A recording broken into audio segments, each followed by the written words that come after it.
I think we need to invite just for a moment to the table a couple of other definitions of an application.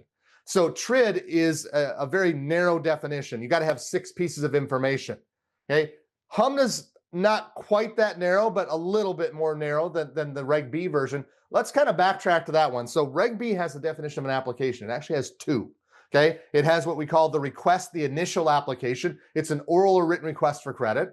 Then there's the completed application, once you have everything you need to make a decision. Okay, so both of those application dates have to be identified in the file. Then HMDA says, we like what Reg B's got going on, but we want one more piece of information. It's got to be a HMDA application. HMDA, it's got to meet the HMDA collateral and purpose test.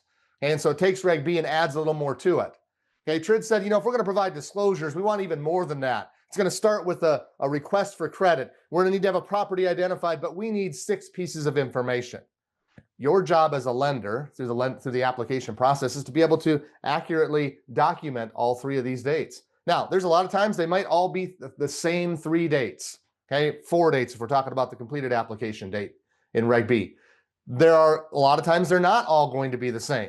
Okay, 2 out of the 4, 3 out of the 4, 4 out of the 4. You have to tell the story as it happened in the loan file. Okay, here's the other thing. The next person that picks up that loan file after you're done with it, okay, it's not going to be somebody that's going to look at it likely the same way you do. It's probably an auditor, internal or external, or an examiner, okay, or maybe quality control. Okay, the point is they're going to be wired differently than the loan officer or the processor or the loan production function.